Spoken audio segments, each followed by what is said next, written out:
So for chapter 18, we're going to look at two examples. The first example, we're going to calculate manufacturing cycle efficiency. We have some information about our manufacturing processes.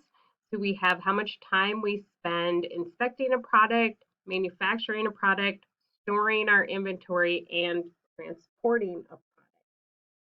So when we're looking at our efficiency levels, we want to look at processing time divided by our processing time plus moving time plus storing time plus inspection time.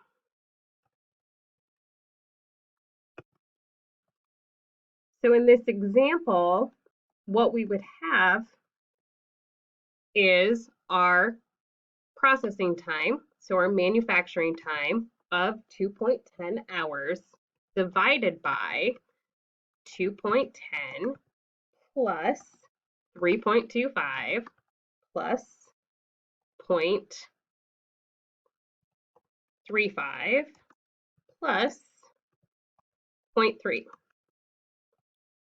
That gives us 2.10 hours for manufacturing or our processing time divided by 6 hours, which is our total cycle time,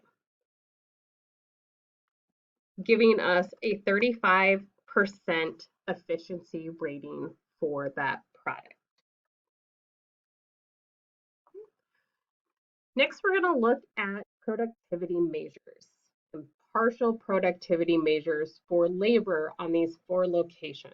So we have a corporation who wants to know information about our employee cafeterias in our 4 locations.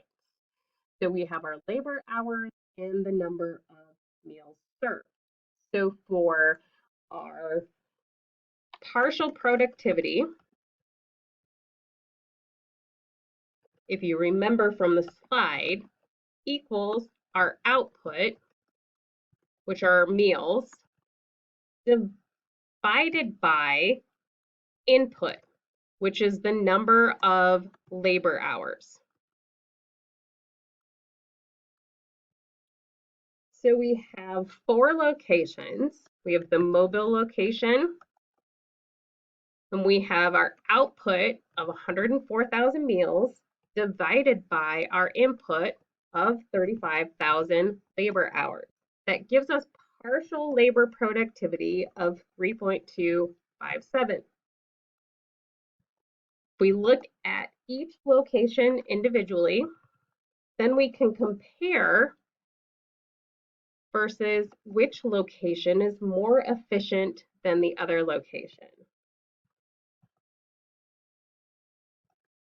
Now the Spokane location, we have 74,000 meals divided by 22,500 labor hours, 3.289, and our Lansing location has 13,500 meals divided by our labor output of 5,250 hours for the 2.571. This is much like our financial analysis ratios, which allow us to look at very different sized organizations and compare them more towards each other. So we have that Pecos has the highest labor productivity and Lansing has the lowest. Some of that corresponds with the size. So we can have economies of scale within that skew those productivity differences. So the Pecos location is just significantly larger than the Lansing organization, where we have a lot more labor hours available. Because we have more labor hours available, we're just able to make more meals.